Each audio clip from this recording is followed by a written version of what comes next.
18 से 24 महीने का कोर्स को आप कैसे 3 महीने 4 महीने में स्क्वीज कर दीजिएगा। तो एनसीईआरटी एक प्लेटफॉर्म की तरह इस्तेमाल करें और इसका भी रोल सीमित है। सिर्फ एनसीईआरटी पढ़ना काफ़ी नहीं है, वो एक बेस बनाता है, फाउंडेशन बनाता है। इससे ज़्यादा एनसीईआरटी का रोल सीमित हो जाता है। वित्त मंत्री का स्पीच क्या कि गवर्नमेंट ऑफ इंडिया का प्रायोरिटी सेक्टर क्या क्या है, कौन सा क्षेत्र प्राथमिक क्षेत्र है, उनके स्पीच से आपका बीपीएससी पीटी में क्वेश्चन आया है।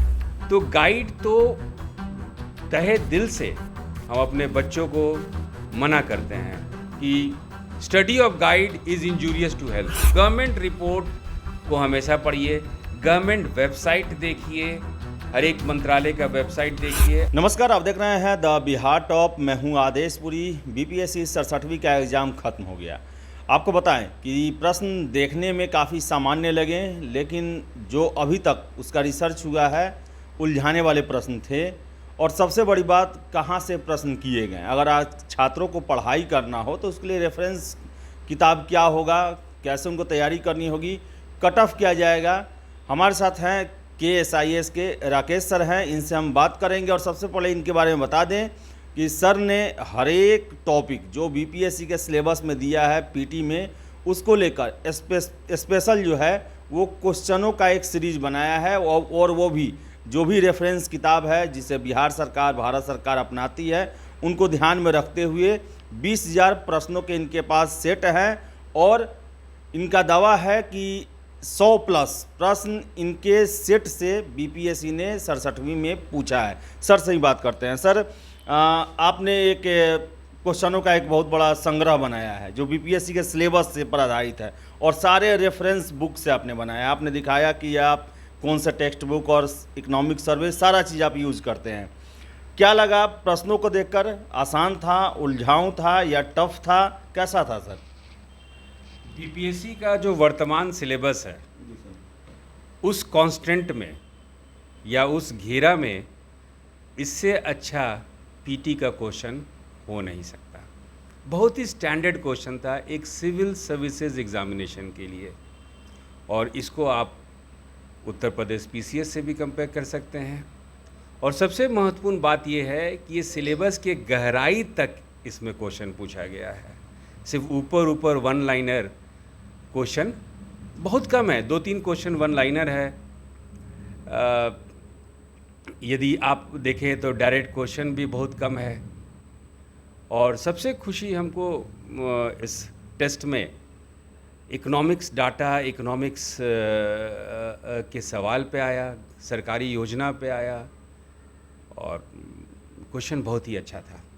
सर, बीपीएससी अगर तैयारी करना हो तो जनरली हम लोग देखते हैं कि लोग लूसेंट गाइड सबसे पहले प्रीफर करते हैं।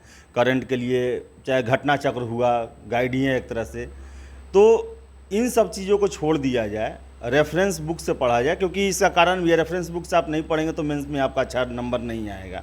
कौन सा किताब है जिससे पीटी और मेंस दोनों को क्लियर किया जा सकता है और अध्ययन जो है आपका गहराई वाला होगा उससे? सबसे महत्वपूर्ण बात यह है कि जब हम लोग बीपीएससी क्या सिविल सर्विसेज एग्ज़ाम है। सिविल सर्विसेज एग्ज़ाम मतलब आप देश को चलाएंगे, राज्य को चलाएंगे। और अब इतने बड़े ओहदे पे जाने वाले हैं, आप गाइड का सहारा लेंगे? ये कोई ग्रेजुएशन का एग्ज़ाम है? तो गाइड तो तहे दिल से हम अपने बच्चों को मना करते हैं कि study of guide is injurious to health. आपके सपने को तोड़ देगा। क्योंकि सबसे महत्वपूर्ण बात यह है कि स्टूडेंट्स को थिंकिंग एनिमल बनना है। हम में और एनिमल्स में अंतर क्या है कि हम लोग सोचते हैं। गाइड पढ़ के आप क्या सोच पाएंगे? सिलेबस एक साइंटिफिकली डिज़ाइंड कॉन्सेप्ट पे चलता है ताकि बच्चों के हर एक पहलू को जांचा जाए। तो गाइड नो। एनसीईआरटी में देखेंगे आप, 66 बीपीएससी से एनसीईआरटी देखेंगे तो एनसीईआरटी से भी बहुत ही सीमित रोल रह गया है। इस बार भी 3 या 4 क्वेश्चन ही यदि देखें तो एनसीईआरटी बेस्ड था। एनसीईआरटी से नहीं था, एक क्लास 7 का ज्योग्राफी पे क्वेश्चन था और 2-3 जो है एनसीईआरटी बेस्ड था, वो भी क्लास 11th के ज्योग्राफी से। जैसे कि राजस्थान पे क्वेश्चन था, राजस्थान में बारिश क्यों नहीं होती है, ये सब एनसीईआरटी बेस्ड था। तो एनसीईआरटी एक प्लेटफॉर्म की तरह इस्तेमाल करें और इसका भी रोल सीमित है, सिर्फ एनसीईआरटी पढ़ना काफ़ी नहीं है, वो एक बेस बनाता है, फाउंडेशन बनाता है, इससे ज़्यादा एनसीईआरटी का रोल सीमित हो जाता है। नंबर 2, आपको गवर्नमेंट एग्ज़ाम दे रहे हैं, गवर्नमेंट का व्यूज़ आपके पास होना चाहिए, गवर्नमेंट का डाटा होना चाहिए, और इसके लिए बिहार का आर्थिक सर्वेक्षण पढ़िए, इसके लिए आप बिहार का सरकारी बजट पढ़िए और फाइनेंस मिनिस्टर का स्पीच पढ़िए। वित्त मंत्री का स्पीच चाहे वो लोकसभा में दिया जा रहा हो या विधानसभा में दिया जा रहा है, उससे पढ़िए। टेस्ट 102 हम लोग बनाए थे वित्त मंत्री का स्पीच का, कि गवर्नमेंट ऑफ इंडिया का प्रायोरिटी सेक्टर क्या क्या है, कौन सा क्षेत्र प्राथमिक क्षेत्र है, उनके स्पीच से आपका बीपीएससी पीटी में क्वेश्चन आया है। इकोनॉमिक सर्वे का डाटा डायरेक्ट आया है। और एक क्वेश्चन है जो कि भारतीय आर्थिक सर्वेक्षण से है, टैक्स टू जीडीपी रेशियो। ये इम्प्लाइड है, मतलब इकोनॉमिक सर्वे पढ़ना भी काफ़ी नहीं है। आप जीडीपी कितना है भारत का, टैक्स कितना है, direct tax, indirect tax, GST, और उसके रेशियो निकाल के आप बताइए। वीट का, गेहूं का प्रोडक्शन पे कि कितना अनुमानित है, कितना हो चुका है, खैर इसका इंपॉर्टेंस एमएसपी के कारण आ चुका है, इसलिए इस तरह का क्वेश्चन है। तो गवर्नमेंट रिपोर्ट को हमेशा पढ़िए, गवर्नमेंट वेबसाइट देखिए, हर एक मंत्रालय का वेबसाइट देखिए, अच्छी किताबें पढ़िए। हिस्ट्री में आर.एस. शर्मा स्तंभ है, आज भी स्तंभ है, उनका पुराना एनसीईआरटी लिखा हुआ है। सतीश चंद्रा, बिपिन चंद्रा, ये लोग हिस्ट्री के हैं।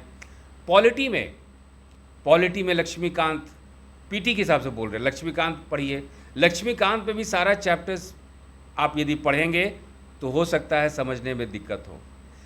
हालांकि हम लोग सुभाष कश्यप का आवर कॉन्स्टिट्यूशन आवर पार्लियामेंट कहते हैं कि मेंस के लिए आधारित होता है, लेकिन सुभाष कश्यप का कुछ यदि टॉपिक पढ़ेंगे फिर आप लक्ष्मीकांत पढ़ेंगे, लक्ष्मीकांत बहुत अच्छी तरह से आपको समझ में आ जाएगा। लक्ष्मीकांत का ये इम्पोर्टेंस है सर कि यूपीएससी के इस बार के यूपीएससी की पीटी में उसके चैप्टर से सेंटर स्टेट रिलेशंस पे क्वेश्चन आया था डायरेक्ट। पॉलिटी में, ज्योग्राफी में आप एनसीईआरटी का 11th-12th अच्छी तरह से देखिए। और ज्योग्राफी जो है उसको बहुत पार्ट में डिवाइड किया जाता है। यदि बीपीएससी के संदर्भ में देखा जाए तो एग्रीकल्चर में डिवाइड किया जाता है, ट्रेड में, व्यापार में डिवाइड किया जाता है। तो उसके लिए आपको इकोनॉमिक सर्वे फिर से दोबारा आप पढ़ें। इकोनॉमिक सर्वे यदि आप पढ़ते हैं तो आपको पीटी और मेंस दोनों में मदद मिलेगा। साइंस एंड टेक्नोलॉजी, बिहार में साइंस एंड टेक्नोलॉजी का रोल, हालांकि इस बार क्वेश्चन नहीं आया है, लेकिन इकोनॉमिक सर्वे में ये पोर्शन मिल जाएगा। साक्षरता, लिटरेसी, गरीबी, एक है मल्टी डायमेंशनल पॉवर्टी, नया कॉन्सेप्ट आया है, बहुआयामी ये गरीबी की, ये वंचित होता है कि यदि मान लीजिए आपके पास स्कूटर नहीं है, पड़ोसी के पास स्कूटर है, तो आप वंचित हैं, यानी आप गरीब हैं। तो इस पे बिहार का क्या रैंक है, सबसे नीचे रैंक है। बिहार सरकार क्या क्या योजना बना रही है, ये सब सारा इस तरह से आप पढ़िएगा, टॉपिक वाइज पढ़िएगा, तो आपका पीटी तो क्वालिफाई करेंगे, मेंस में इतना बूस्ट मिल जाएगा कि आपको 2 महीने टाइम में सिर्फ आपको आंसर राइटिंग प्रैक्टिस करना होगा। सर कुछ प्रश्न जो ऑब्जेक्शनेबल हो, जो जिसमें आपको लगता हो कि नहीं बीपीएससी के द्वारा कुछ गड़बड़ी की गई है या कुछ चूक हो गई है। क्वेश्चन पेपर देख के लगता है कि लास्ट मोमेंट में पेपर सेट हुआ है। इंग्लिश में तो हम कुछ ग्रामेटिकल एरर देखे थे, लेकिन एक क्वेश्चन था इंग्लिश में, क्वेश्चन है इंटरनल स्ट्रक्चर ऑफ अर्थ में कौन सा एलिमेंट की प्रचुरता है। तो सियाल और सीमा कॉन्सेप्ट हम लोग पढ़े थे, सिलिका और एल्यूमिनियम, तो आंसर वैसे हो जाएगा। हिंदी में है नीफे का कौन सा तत्व है, तो इसमें निकल और फेरस हो जाएगा। तो अंग्रेजी और हिंदी में क्वेश्चन जो है एक शब्द के कारण अलग अलग आंसर हो जाता है। ये हम सामने गुजरे हैं, ये क्लास 7th का एनसीईआरटी का ज्योग्राफी चैप्टर में से मेरे ख्याल से लिया गया है, या वो चैप्टर पढ़ेंगे तो आपको समझ में आ जाएगा मिस्टेक कहाँ पे आया है।